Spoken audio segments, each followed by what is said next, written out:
আচ্ছা, অনুষ্ঠান তো সন্ধ্যাবেলা, আপনাকে বিকেলে যেতে বললো কেন? ওই সিদ্ধি ফিদ্ধি বানাবে হয়তো। কি তুমি ভয় পেও না, আমি সব খাই না। শোনো, কেউ যদি খাওয়াতে আসে তুমি কিন্তু খবরদার খাবে না, কেমন? না না, আমি ওসব খাই না। আমি জানি ওগুলো খারাপ জিনিস। না, খারাপ জিনিস বলবো না। আমাদের বাঙালিদের মধ্যে দুর্গাপুজোর সময় বিজয়ের দিন মিষ্টির সাথে সিদ্ধি খেয়েই থাকে, এটা একটা রেওয়াজ।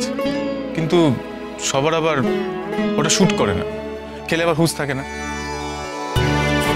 আর হ্যাঁ, মা কিন্তু একদম পছন্দ করে না, মনে রেখো। আচ্ছা, আপনি আপনি কখনো খেয়েছেন? হ্যাঁ, ওই একবার খেয়েছি,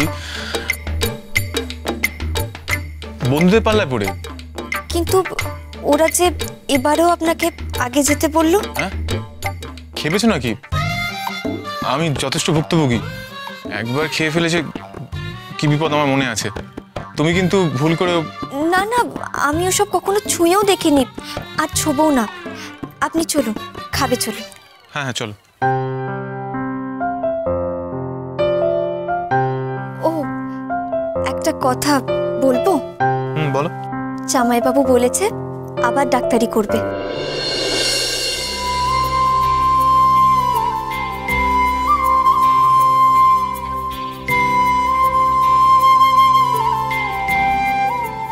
সত্যি? হ্যাঁ। তাহলে নিশ্চয়ই আর দিদিভাই জামাইবাবুর ওপরে রাগ করে থাকবে না, আর মিট্টিকে ছেড়ে যাওয়ার কথাও ভাববে না, বলুন?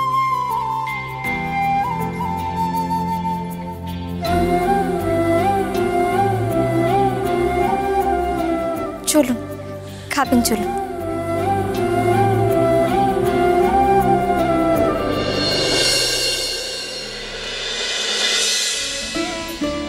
কেমন লাগছে খেতে? একদম টেস্টি টেস্টি। মিট্টি, তোর কেমন লাগছে? রে, বাচ্চাগুলোর এখনো খাওয়া হলো না নাকি? হ্যাঁ হ্যাঁ, এই তো হয়ে গেছে খাওয়া। আমি পিঠা খাবো না। খাওয়ার ব্যাপারে একদম মায়ের ধাত পেয়েছে। এই, অনেক হয়েছে খাওয়া, চলো চলো এবার ওঠো ওঠো, তিন্নি তান্না ওঠো, চলো, অনেক হয়েছে। এই, কি অনেক খেয়েছে করছো? ওইটুকু বাচ্চাগুলো আমার, ওরা একটু খাবে না? ঠিক করে খেতে দাও। খাবারের খোটা দিচ্ছ তুমি ওদেরকে। আরে খোটা দিচ্ছি কোথায়? এইটুকু বাচ্চা, এইটুকু লিভার, অত এইটুকু পেটে সহ্য হবে নাকি?